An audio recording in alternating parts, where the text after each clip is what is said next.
I want you to just maybe share for 1 more minute or 2 more minutes. Each table is going to say one thing that's on your mind after having looked through the framework, and then what piece of learning framework draws your attention the most. So you may be different, but try to find one thing that's kind of common at your table. Okay? So let's say 2 minutes. It's hard when you discussed it. What about you? Once again, my favorite part is the examples, the tangible.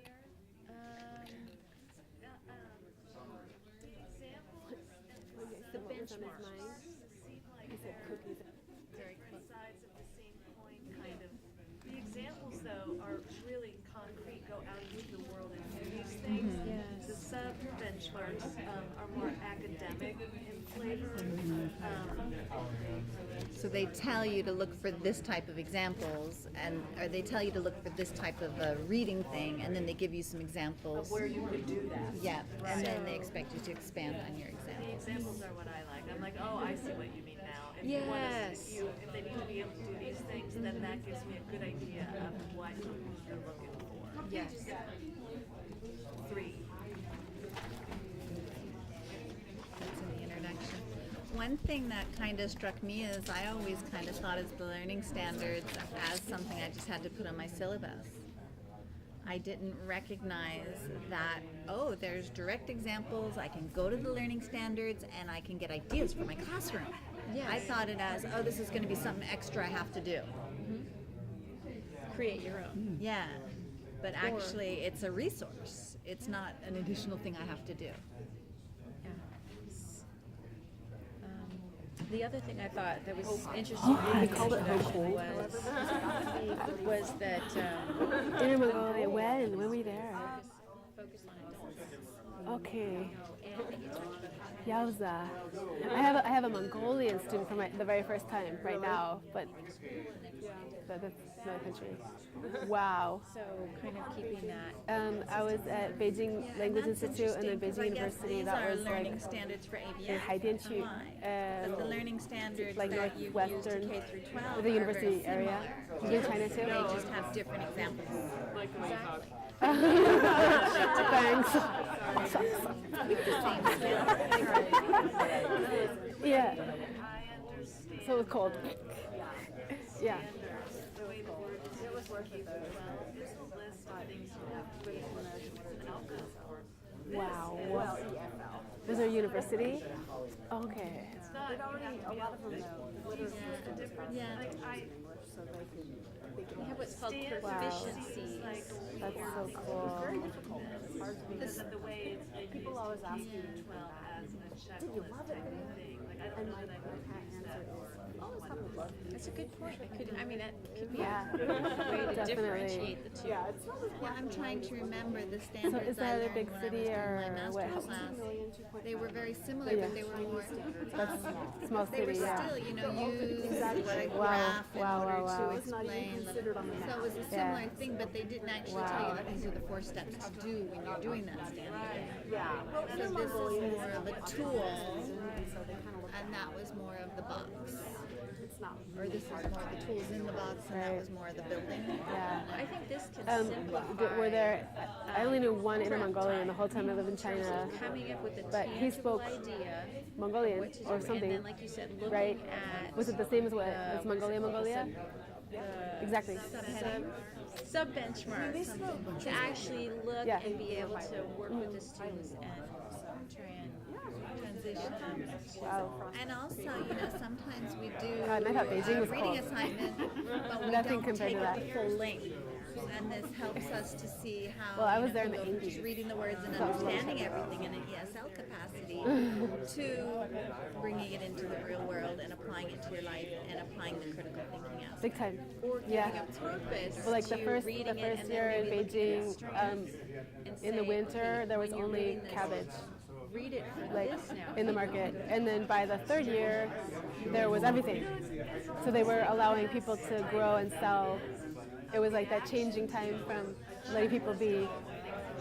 Yeah. That's what we did, right? It was. Yeah, and from like the blue mouse suits to mini skirts and stockings. Right. I don't know. The stuff that Yeah. came out, the tissue that Okay. all the things you learn, we just You guys are a talkative group, I gotta say. Exactly. and this is talking about So I'd like to hear out from each group. explain it. Yeah. And it was like I was Sorry. saying, I always thought of I've gotta learning interrupt standards you. as I wish I had a something lot of to put voice. on the syllabus and do. I don't have a lot of voice. But now I Hello. think of it as. You can't hear me? Okay. And I think Hello. it's the framework that's that. This framework. Okay, is what that Phyllis. Teacher's talking. Okay. So it's against my grain to go always in the same order, but we're gonna do that for the video purpose. Table 1. One thing that's on your mind and what draws the most attention. Well, I think one thing that we've kind of all experienced on some level is that we don't have these nice, neat, groupings in our rural college of everybody's at level 5. You could have, a college-educated Spanish-speaking student and a third grader in the same class. Many times you only have 2 or 3 levels in the whole program. So some of these categories they look real neat, but in reality, you don't have that kind of grouping. So I'm sorry I'm not being. It's okay.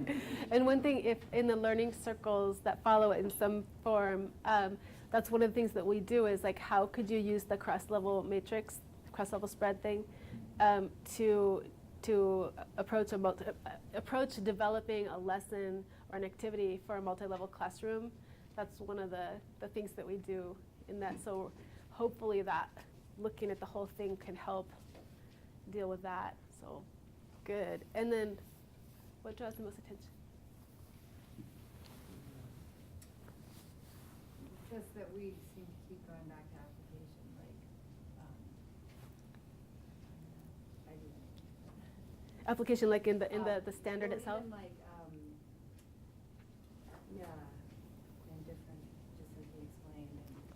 How are we going to use it? Bridging that gap between what we see here and application.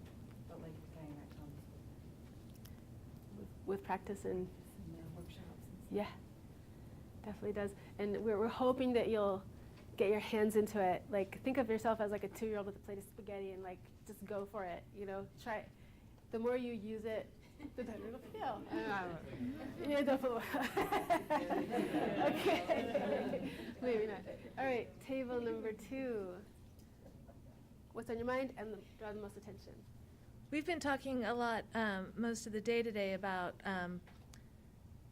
standards and the way the word is used in K through 12, where at least my interpretation of it has been it's a list of stuff you have to teach and a list of things that we're going to test you on. And so that's what teachers did and maybe still do. But the connective tissue that relates all of the different content areas that you're teaching, we never addressed that. We just assume that it's happening because we're getting through the list of things. Yeah. And this is the tissue. That's what this is. Wow. And it's saying this is what you should concentrate on. And here are some things that you can do to get there. And it's so refreshing and so nice to actually acknowledge that there's more to it than just a list of stuff you got to teach, So we were talking about that. Amazing. A lot of heads were nodding, so that's what I thought I would share. Amazing. You've said that better than I could possibly imagine. Oh, that well, was you're welcome. fabulous. Thank you. And something that draws the most attention, The examples. examples? That's like, what am I going to teach? Yeah. Got it right there. Yeah. Mhm. Very nice. Thank you. Ka-choom. That's English for something. Grab onto it. Thank you. Okay. Onomatopoeia? Yeah. Onomatopoeia? Okay, table number 3. So on your mind and Interestingly enough, would come on our minds, and we were reflecting on the fact that we were reading the summary of this after we had done all this work and what a teaching reading strategy that in fact is. And then we started talking about vocabulary and reading strategies, and we decided to map our experience to the benchmarks. that our activities were ideas. Awesome. That's amazing. Very nice. Good. Anything else to share out? That was good. Fabulous and very creative. You're the think outside the box kind of table. Okay, table number 4. How do you follow that? Yeah. No, seriously. So what's say on what your they mind said. and- Yeah. What's on your agree. mind when Jasmine We- was yeah. mentioned? We concur. Nobody? Come on. I don't know. We had just a bunch of different discussions. We ended up going back to Common Core and talking about that for a while and how that relates. But none of us, most of us are not familiar with it. You know, I know that's when I left K through 12. So I just remember most of it seemed to be like this, tying it to the real world and being able to apply what you've learned instead of just reading about it in a book somewhere. You know, you can actually apply it, and that's what they're going to have to do on the new tests instead of multiple choice. They're actually going to have to read a passage and then be able to either compare and contrast, or just it's a more application kind of a thing, which is sort of what I see in, you know, the way that works too, because they're like talking, you know, the different examples talk about sort of real world stuff and what's the purpose of reading that instead of just reading to read. There's a purpose behind it. So Yeah, and I expected this to be restrictive, which it's not. And so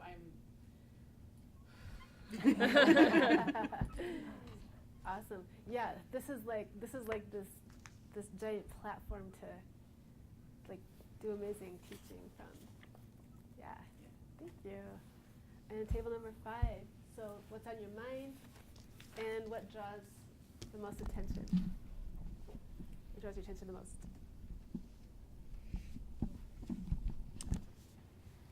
Well, one of the things we came up with, all of the benchmarks, but particularly the prior knowledge, really gives the students ownership and expertise and pride in their own learning, and I think that's really a tremendous emphasis and thing here. So. Hey, we're learning too. We're learning from the students, especially in ESL. You know, they have a vast store of knowledge that we have not, we don't know nothing about, and so evaluating that, I think, is a good plus. Speaking just for myself, we didn't really talk about it, but I like the idea that the actual standard is this much, is this many, you know, you could put all 5 of them on one piece of paper. And if you think of it that way, then that's like a North Star that you can follow and guide yourself. Love it. You know, it's broad enough that, as she said, it's not restricted. Many things fall underneath that. Good. Anything else to share? Don't make the men do all the talking. Wow, the North Star, the guiding light, the flesh that holds it together. This is just deep. Love it. Okay, we are going to Like that. start looking at ways to plan lessons and activities using the framework just a little bit for the next couple activities for this afternoon, and I'll let Susan take it from here. Thank you. That was beautiful.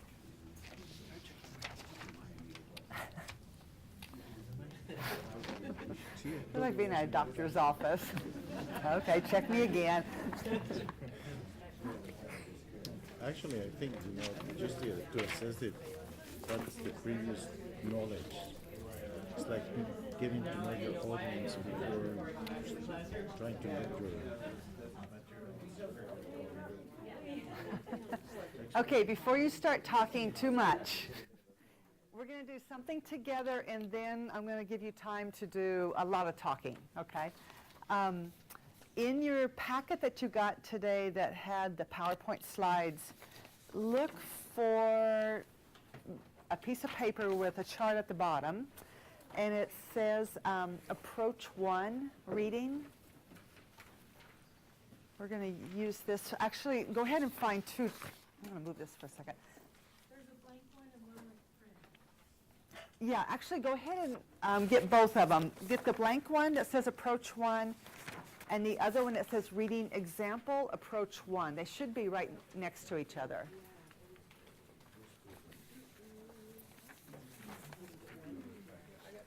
So it says Level and Exit. example of exit performance? Yeah, There we go. There's yes. so many. I know, it Yeah. should have been more toward the front. Yeah, there's. Oh, you I got have it, them right okay. here. I'm just getting them all ready. Yeah, the approach 2 will be after cookies. I know, I did say cookies.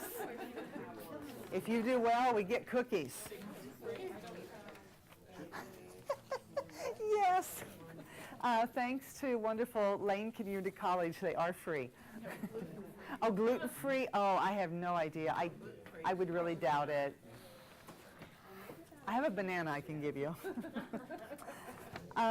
Okay, what we're going to head into now is looking at ways of approaching a framework when you're thinking about instruction. And there's a lot of different ways to do that. We're just going to look at 2 of them today. So what we're going to go to first is the blank paper, because I think it's a little easier to read. We're going to start with this. So the one that is on this, it says approach 1. This is where you are starting with something real life that you want your students to do, and you work backwards. You go back and you get the skills that they need to perform that task. So in this paper, you would start with looking at a level, and probably very few of us have a class that has just one level. What I will try to do is, if it's just something that I think my different levels of students all need, I will adjust it to their level using the cross-section from the book. But a lot of these things people can do pretty easily within like a level 3, 4, 5, for example. They can actually be doing the same activity. So in here we look at a level and then an example of an exit performance. So if we had level 4, do you have any idea where to find an example of an exit performance?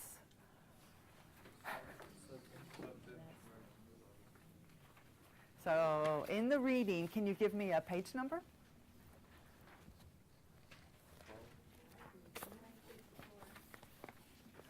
I heard 2 different ones. What was it in the back? 54, and did you say 12, or I thought somebody said? Oh, yeah, there's a list. Yeah, okay. There's 2 places. Good job, guys. Exactly what I needed.